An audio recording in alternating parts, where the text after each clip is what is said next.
Saudações, caros amigos. Bem-vindos a mais uma aula particular. Depois de um longo hiato, nosso curso de eletrônica novamente voltou aí a todo vapor e quero pedir desculpas a vocês por esse tempo aí de afastado, mas vamos ao que interessa. Vamos agora ganhar tempo e vamos retomar aquilo que foi perdido. Na aula de hoje, meus amigos, continuando, nós falamos na última aula sobre a primeira lei de Ohm, que é algo imprescindível que você saiba para poder trabalhar com eletrônica. Sem ela você vai ter muitas dificuldades, vai ser bem mais complicado de entender certos conceitos e também para fazer certos tipos de conserto, entender certos tipos de coisas que estão acontecendo.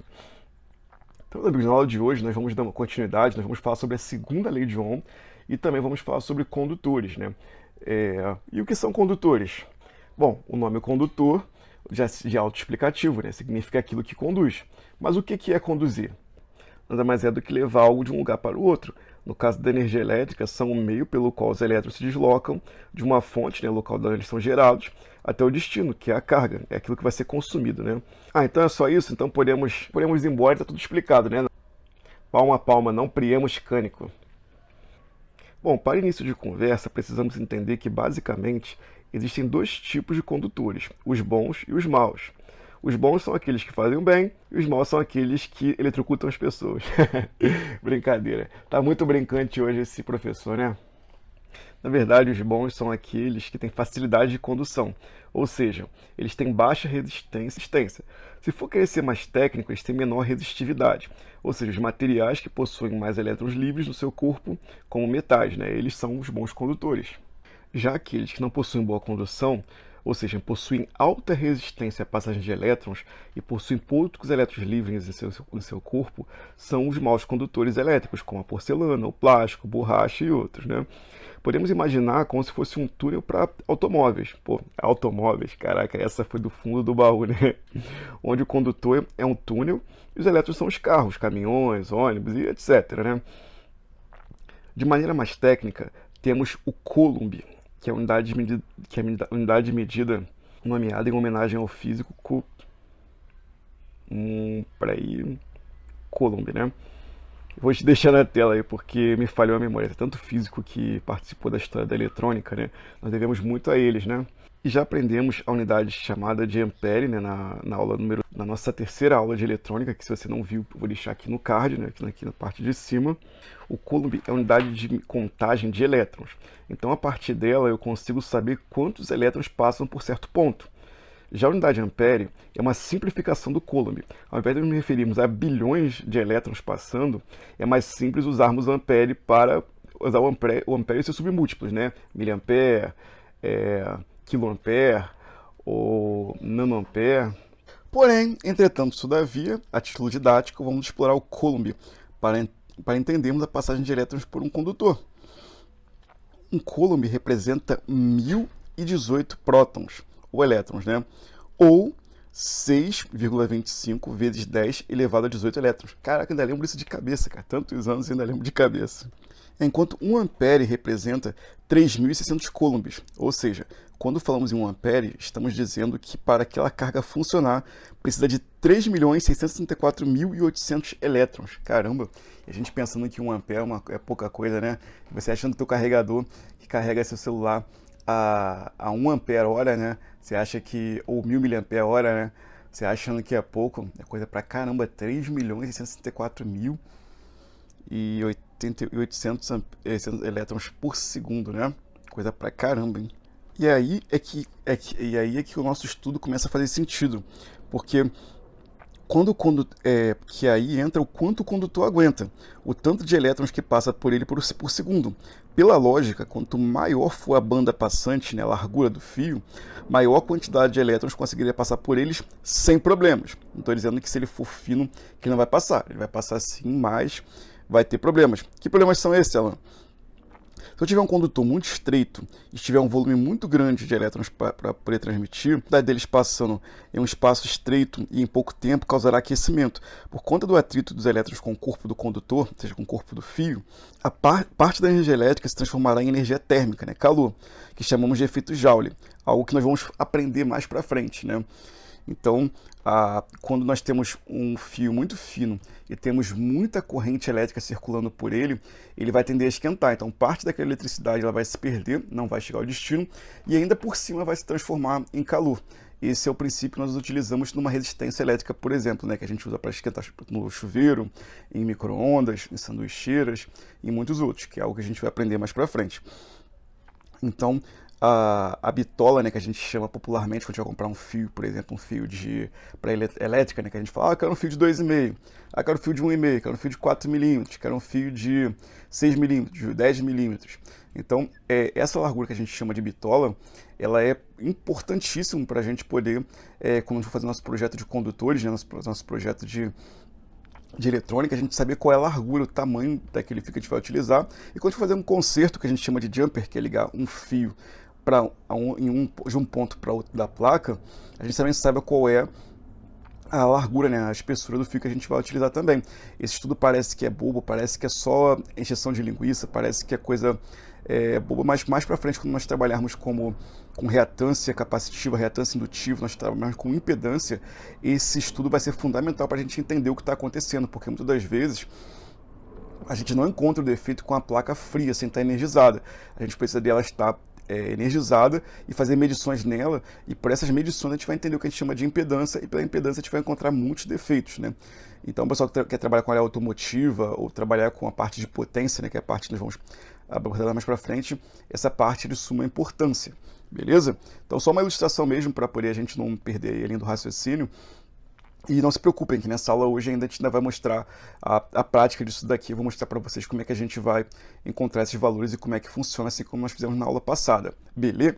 Então, para sabermos a maneira acertada qual condutor suporta nossa corrente para um projeto, a maneira mais correta é conhecer a segunda lei de Ohm, que trata da resistividade dos materiais condutores. Então seria bom, antes de abordarmos essa parte da aula, se você não assistiu a última aula do nosso curso aqui de eletrônica, que foi sobre a primeira lei de Ohm, que você dê uma olhada e entenda bastante a primeira lei de Ohm para a gente poder abordar e tratar da segunda lei de Ohm. Firmeza? Então, em resumo, a segunda lei de Ohm, ela afirma que a resistência de um condutor, né, de seção ou secção, né, isso é a espessura do condutor, né, a largura dele, né, reta, né? No caso a gente considera ele reto, sem as curvas que ele possa fazer. A gente sempre considera esse cálculo, né, dele sendo um condutor em linha reta, né? Que ela seja uniforme, né? Ela não tenha mudanças, não tenha coisas assim muito fora do padrão, e que ela seja proporcional ao comprimento do condutor e inversamente proporcional à área de seção reta. Ou seja, um condutor de tamanho, que a gente chama de tamanho L, né, que seria comprimento, com o mesmo diâmetro do começo ao fim, terá resistência proporcional ao seu tamanho. Podemos entender que quanto maior o material condutor, maior será a sua resistência. Então, eu vou mostrar para vocês um exemplo desse cálculo. Então, meus amigos, aqui eu vou mostrar para vocês o seguinte. Eu falei para vocês de maneira assim, conceitual. Eu sei que é meio chato, cara, eu sei que é meio massivo, meio coisa assim, mas no momento é o dispositivo de ensino que eu tenho para passar para vocês. Eu gostaria muito de ter, assim, ao meu dispor, um material para fazer animação, para mostrar para vocês e tudo mais. Creio que futuramente eu vou conseguir fazer, mas aqui o tempo é escasso, cara. Eu até cheguei a comprar alguns cursos de animação 3D e tudo mais para poder mostrar para vocês isso daí em uma animação, mas assim, a ideia que eu quero mostrar para vocês é mostrar por figuras, que foi como eu aprendi, mas eu gostaria de melhorar isso, né, sofisticar isso, trazendo para vocês em forma de animação, que seria muito mais fácil de compreender.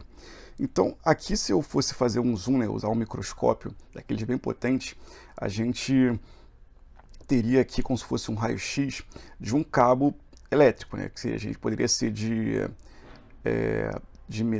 poderia ser de qualquer tipo de metal, poderia ser de alumínio, poderia ser de cobre, de ouro, de qualquer material assim, metálico, né, que seria um bom condutor. Só que primeiro eu vou mostrar para vocês o mau condutor. O mau condutor é aquele tipo de material que ele não tem muitos elétrons livres disponíveis. O que são elétrons livres? São aqueles elétrons que não fazem parte diretamente da formação atômica ou molecular do condutor. Então, ou seja, eles estão ali soltos, né, estão ali como se estivessem... você já fez uma experiência na escola com energia estática, que você esfrega a bola no cabelo, e aí aquele atrito entre eles, ela gera ali uma energiazinha que ela cola na mão, que ela cola em materiais finos como guardanapo e tudo mais? Então, esses elétrons livres são exatamente isso, esses materiais que, como eu vou falar para vocês, os metais, eles possuem esses elétrons livres, né, soltos aqui neles, e esses elétrons livres são exatamente o que aqui nós aprendemos nas primeiras aulas, que é aquela diferença de potencial, né, que são a circulação dos elétrons de um ponto para outro, elas utilizam como caminho, né, utilizam como meio para chegarem de um lugar a outro. Então, elas usam esses elétrons, né, como se fossem caminhos, como se fossem meios, como se fossem avenidas, para circularem de um lugar para outro.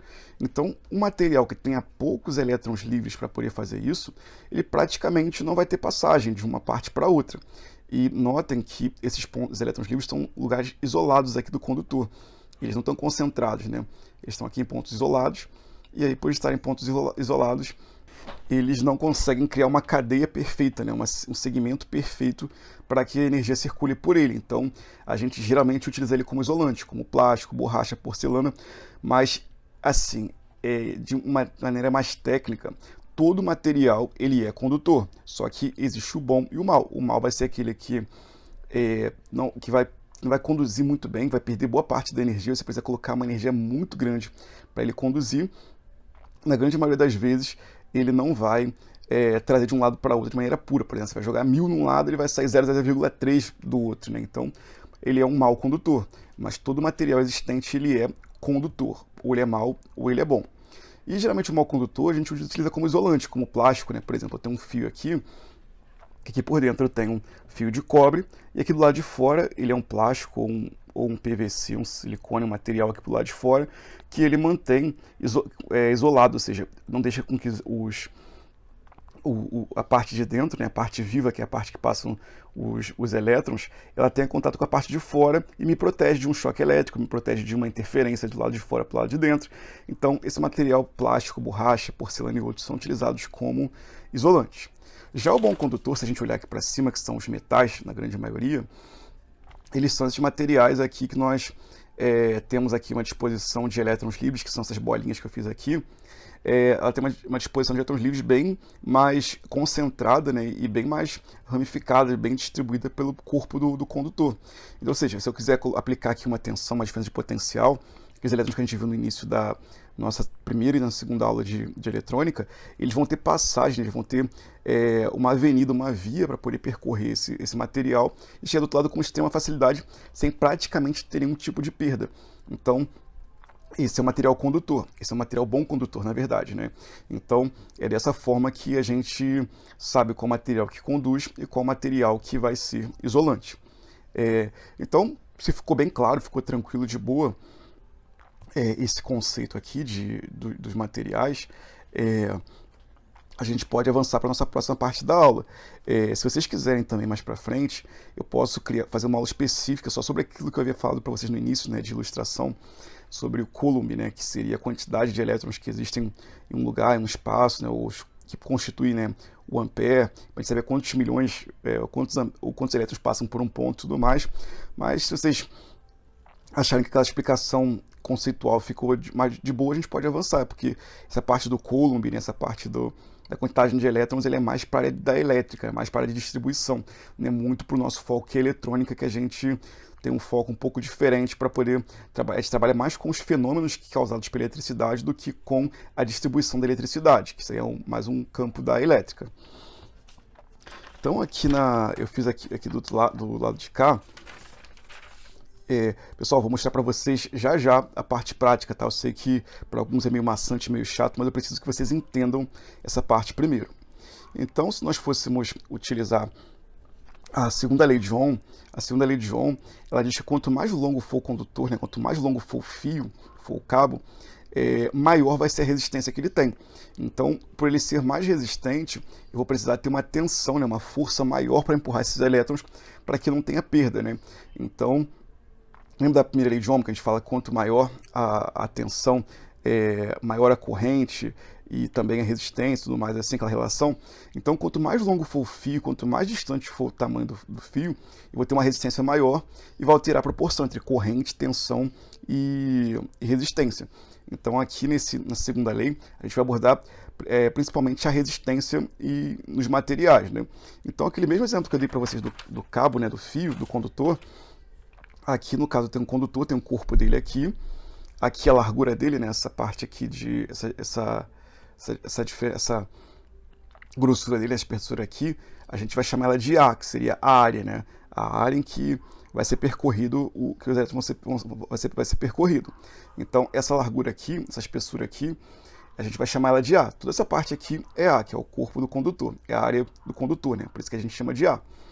A letra L, ela vai representar o comprimento, né? A largura do condutor, né? Então, o L vai ser o tamanho, 2 metros, 3 metros, 5 metros, 50 metros, 1 quilômetro de cabo. Então, o L vai ser o tamanho do cabo, né, que a gente vai utilizar. E o P vai ser o que a gente chama de resistividade, vai ser o quanto aquele material ele se opõe à passagem da eletricidade, o quanto que aquele material ele tem elétrons livres. Quanto menor for a sua resistividade, mais elétrons livres ele vai ter e mais facilidade vai ter eletricidade de passar e menos perda eu vou ter com aquele material. Então, eu trouxe aqui para vocês, né, aqui tem uma fórmula que R, né, que é resistividade, ela é igual a P. Eu vou mostrar para vocês, tem uma tabela aqui que mostra, vou deixar também a tabela na descrição aqui desse vídeo, que mostra a resistividade de cada material. Então, eu tenho aqui a resistividade, né, que vai ser vezes a largura, né, que vai ser o comprimento do cabo, dividido pela área, que é a espessura, né, do tamanho, né, da onde os elétrons vão passar. Então, o cálculo é esse. Então, aqui tá, até eu coloquei aqui escrito aqui, ó, comprimento do condutor, área de secção, né, e resistividade do condutor. Tem aqui uma tabela, eu vou até depois colocar um tamanho maior.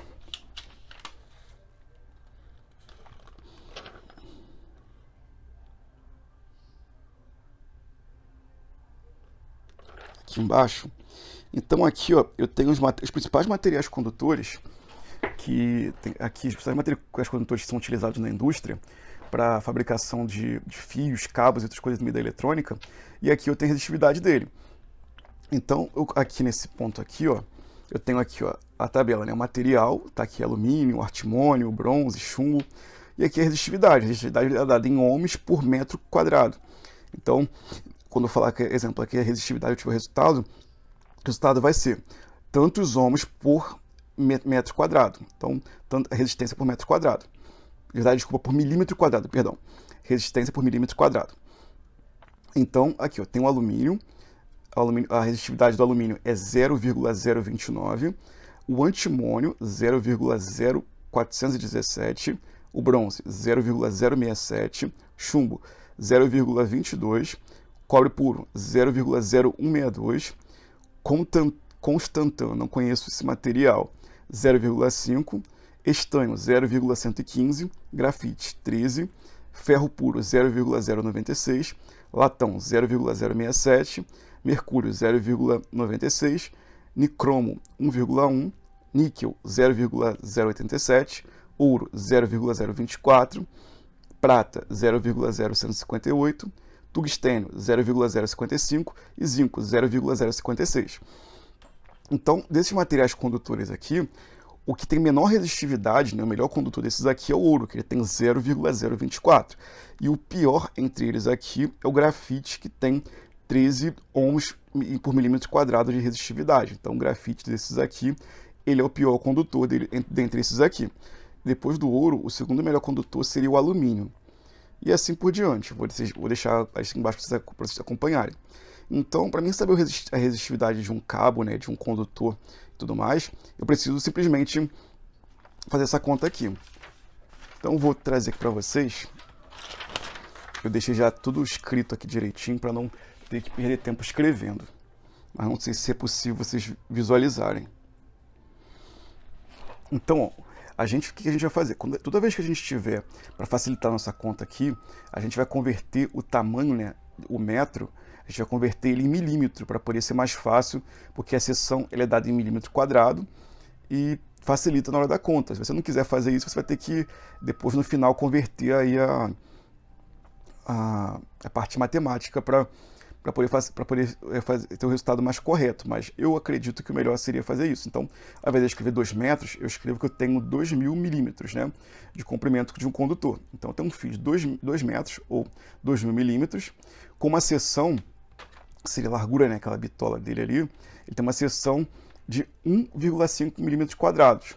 Então, essa seria a seção dele, o tamanho da área dele, né, o comprimento de largura da área dele, que seria o que a gente chama de fio de 1,5, né. Ele é fabricado com cobre puro. E o cobre puro, é que pergunta qual a sua resistividade. O cobre puro, ele tem aqui, ó, na tabela 0,0162 de resistividade. Então, a largura ela é 2.000 milímetros, a área é 1,5 milímetros quadrados e a resistividade dele é 0,0162 milímetros de ohms por metro quadrado. Então, por milímetro quadrado, perdão, você me confunda aqui. Então, seguindo a fórmula, vai ficar assim, a resistividade vai ser 0,062, que é P, né, que seria a resistividade dele, vezes 2.000, que seria o tamanho, né, que seria, no caso, 2 metros convertido para milímetros, dividido por 1,5, que seria a área dele, né, seria o milímetro, a largura dele do cabo, né, que seria como se fosse um fio de 1,5. O resultado vai ser 21,6 ohms de resistência, ou resistividade. Então, nesse caso, se a gente fosse fazer um projeto, a gente quisesse levar uma tensão sem perda de uma distância para outra, a gente precisaria levar em consideração essa situação da resistividade. Mais um exemplo aqui, ó. Vou fazer agora com alumínio, ó. Então, botei aqui o mesmo tamanho de cabo, ó, 2 metros, só que converti para milímetros, né, 2.000 milímetros. A área agora, ao invés de ser 1,5, vai ser 1 milímetro só.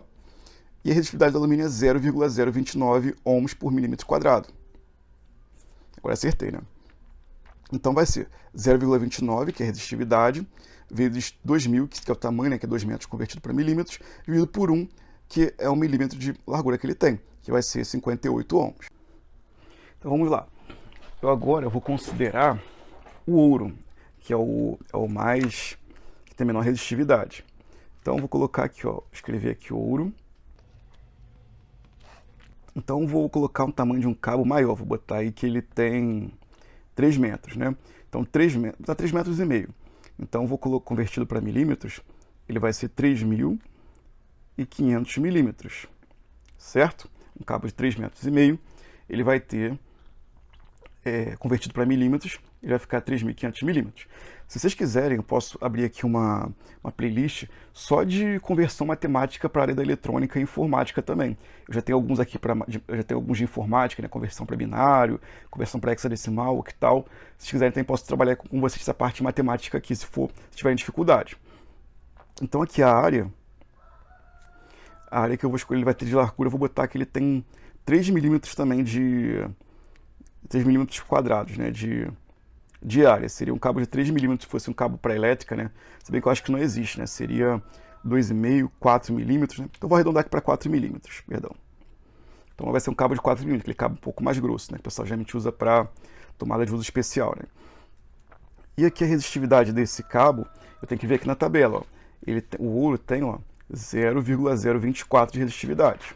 Então, beleza, 0,024 de resistividade por metro quadrado. Então, o que eu vou fazer? O R, que é o aqui do lado, o R ele vai ser igual a P, que é a resistividade, 0,024. Não precisa colocar aqui a unidade, porque senão vai atrapalhar, vezes a largura, né, que é o comprimento, que é 3.500, dividido pela área, que seria 4 milímetros. Então, esse é o cálculo que eu preciso chegar para poder chegar à resistividade. Então, R vai ser igual, vou fazer aqui na calculadora, 0,024 vezes 3.500, vai dar 84, né? Dividido por 4, que vai ser igual a 21 ohms por milímetro quadrado. Então é assim que a gente encontra a resistividade dos materiais para a gente poder fazer o cálculo. Então, de repente, um material que você queira construir um projeto, ou principalmente para o pessoal que trabalha com som, com amplificador, o material que se utiliza para poder fazer os fios condutores para as caixas de som e tudo mais, leva muito em consideração isso daqui. O pessoal que enrola transformador também utiliza muito esse princípio aqui também da resistividade para poder construir transformadores. Sistemas são sensíveis, né? Sistemas hospitalares ou sistemas de medição, que são coisas muito sensíveis, também precisam levar em consideração isso daqui. E uma coisa que eu achei curiosa, não foi combinado, foi algo bem aleatório que eu resolvi fazer com vocês, é que, por exemplo, tá vendo um cabo de 3,5 metros de comprimento, né? E mais grosso, tá vendo? Que é 4 milímetros, ele basicamente tem a mesma resistência de um fio de cobre, ó, que fio de cobre menor, tá vendo? Fio de cobre menor e mais fino, ele tem uma resistência igual a um cabo de ouro, né? Mais largo e mais longo, né? Mostrando aí que o ouro ele é um condutor muito melhor do que o cobre, do que outros também. Só que, em compensação, ele é um material muito caro para se fabricar isso daí. Geralmente, em áreas litorâneas, por causa da maresia, existem muitos pontos assim que o pessoal constrói com cabeamento de ouro para poder não sofrer a corrosão que o cobre sofre por conta da maresia, né? E também para ter menos perdas. Mas, amigos, eu vou encerrar aqui por aqui a parte teórica. Nós vamos entrar agora na parte prática e vou mostrar para vocês aqui tudo que nós abordamos aqui de maneira conceitual, de maneira teórica, e vou mostrar para vocês aqui, de certa forma, a parte prática.